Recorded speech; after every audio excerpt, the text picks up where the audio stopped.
1961년 4월 10일 함부르크에 있는 탑10 클럽에서 비틀즈 라이브가 있었습니다. 92일 동안 계속되는 탑10 클럽 라이브 중 10번째 날이죠. 이제 80일 정도 남았습니다. 계속해야 됩니다. 네. 그리고 1962년에는 스튜어트 서트클리프가 사망을 합니다. 예전에 말씀드렸죠? 서트클리프가 누군지는? 네. 누군지 한번 말씀해 보시죠. 이거 안 납니까? 알죠? 네. 교련의 친구. 이 친구가 죽음으로 인해서 노래를 하나 짓죠. 친구요. 진짜. 친구요 아닌가요?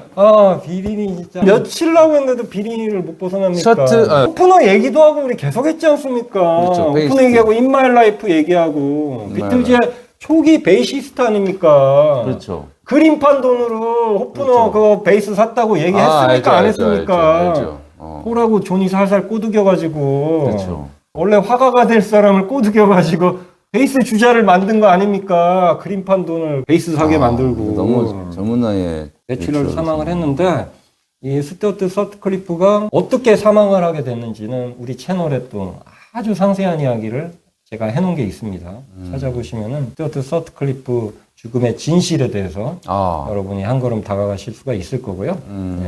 1963년 4월 10일 비틀즈는 버켄헤드의 마제스틱 볼룸에서 라이브 공연을 했습니다. 여기 마제스틱 볼룸은 당시에 영국 최대 엔터테인먼트 기업이었던 탐 랭크의 소유였는데 비틀즈는 이 회사가 소유한 극장, 무도장, 영화관, 빙고장 이런 데들 있죠? 네. 이런 데들에서 라이브를 했었는데 이 회사가 소유한 28개의 무도장 중 12곳에서 공연을 했다고 합니다. 1964년 하드 데이 나이트 영화 촬영을 했고요. 같은 날 미국에서는 비틀즈 세컨 앨범이 발매되는데 이게 미국 정규죠. 미국 정규는 영국 정규랑은 상당히 다릅니다.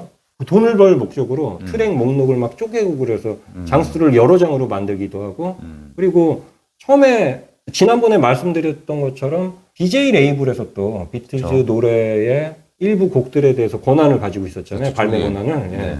이 비틀즈 세컨 앨범이 이름은 세컨 앨범인데 실제로 미국에서 두 번째로 발매된 앨범은 아닙니다. 실제로는 세 번째인데 좀 전에 말씀드린 그 BJ라는 회사에서는 Introducing the Beatles라는 앨범이 있어요. BJ에서 가게들도 당연히 앨범을 내야 되겠죠. 물 들어왔을 때 넣어줘야 될 거 아니에요? 그렇죠. 그 앨범이 실질적인 두 번째 앨범이고 캐피톨에서 발매한 두 번째 앨범이 바로 The Beatles Second 앨범입니다. 그 비틀즈 세컨 앨범은 미국 앨범 차트에서 당연히 1위를 차지하는데 비틀즈 세컨 앨범이 1위를 차지하기 이전에 1위를 차지하고 있던 앨범이 뭔 줄 아십니까? 비틀즈의 미터 비틀즈입니다.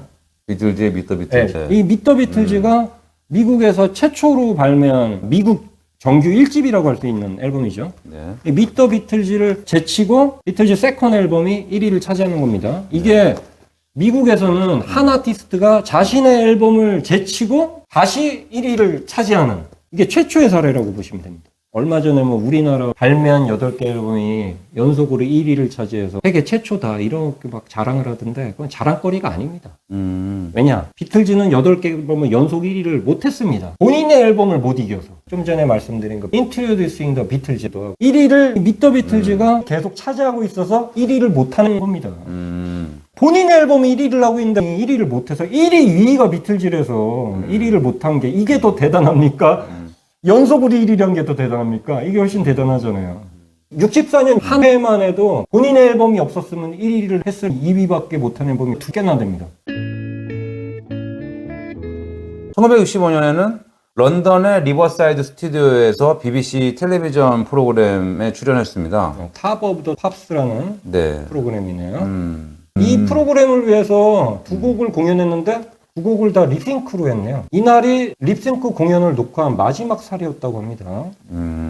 1967년 이날 폴 맥카트니가 비치보이스의 베지터블스를 연주했습니다. 67년이면 아직 제인 애셔 만나러 그쵸? 미국 가서 아직 안 돌아왔죠. 있죠. 이때 폴 맥카트니와 마레 반스는 로스앤젤레스에 도착한 다음 날인 거죠. 이 4월 맞습니다. 11일. 센츄리 플라자에서 쇼핑을 즐겼고 오후에는 마마스 앤 파파스의 존과 미셸 필립스를 방문했습니다. 마마스 앤 파파스도 굉장히 유명한 그룹입니다.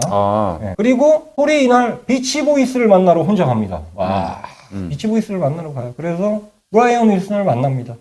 브라이언 윌슨은 스마일 앨범에 수록될 예정이었지만 결국 스마일리 스마일 앨범에 수록된 베지터블스를 작업 중에 있었는데 네. 브라이언 윌슨이 폴한테 폴 부탁 하나만 들어줄래? 녹음 좀 해줄 수 있어라고 하고 폴이 여기에 응하해서 녹음을 해주게 되는 겁니다. 근데 브라이언 윌슨이 원했던 것은 그냥 들어가서 얌얌거리는 소리였다고 합니다. 현재 존재하는 세션 테이프에서는 폴 맥카트니가 녹음한 소리는 확인할 수는 없다고 합니다. 이날 또 재밌는 일화가 세션 후 폴은 브라이언 윌슨과 그의 아내를 위해서 아직 발매 전인 시즈 리빙홈을 연주했는데 윌슨과 그의 아내는 이 곡이 너무 아름다워서 둘 다 울었다고 합니다. 1970년 4월 10일 폴 맥카트니가 비틀즈의 해체를 발표합니다. 전날 아니라고 그랬는데 애플코에서. 전날 애플코에서는 아니라고 얘기했는데 했죠. 부인을 했는데 폴 맥카트니는 홍보 인터뷰를 일절하지 않기로 하고 대신 애플 레코드에 피터 브라운에게 질문 목록을 작성해달라고 부탁했고 그 질문들에 직접 답을 했는데 여기에서 비틀즈에 대한 생각과 존 레논과의 결별에 대한 소감 등을 포함합니다.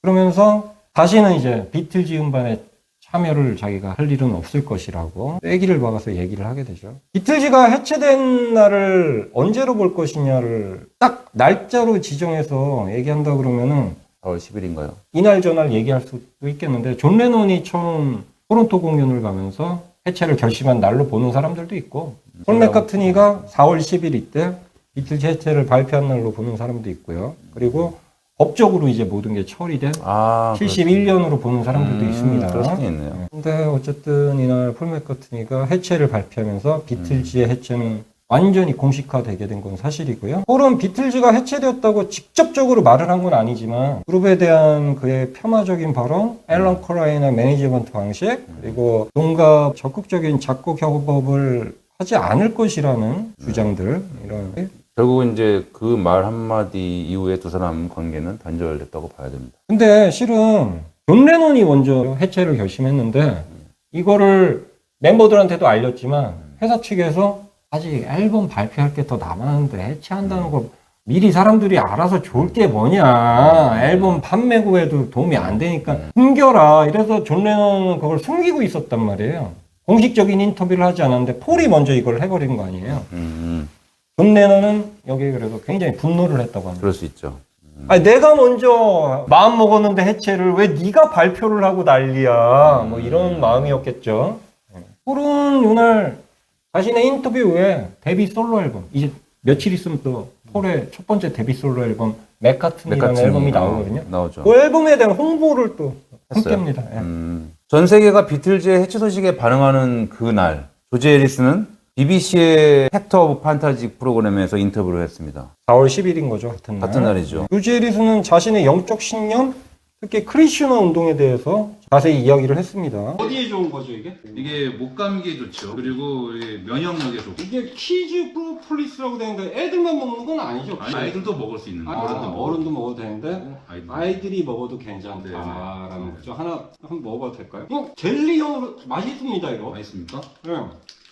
저는 피곤할 때 하나씩 먹었으면 좋겠다. 야, 이거 그냥 나는 이거 그냥 군것질거리로도 그냥 막 먹게 될 것 같아 이거. 이거 너무 맛있습니다. 탱글탱글. 보니까 건강 기능식품인데 네. 이 구강에서의 항균 작용에도 도움을 줄 수 있다네요. 네. 그러니까 입에서 오물오물 많이 하셔야 돼요. 유유제야. 아이템 퓨어 키즈 프로폴리스. 이상 비틀즈 타임머신이었습니다. 감사합니다.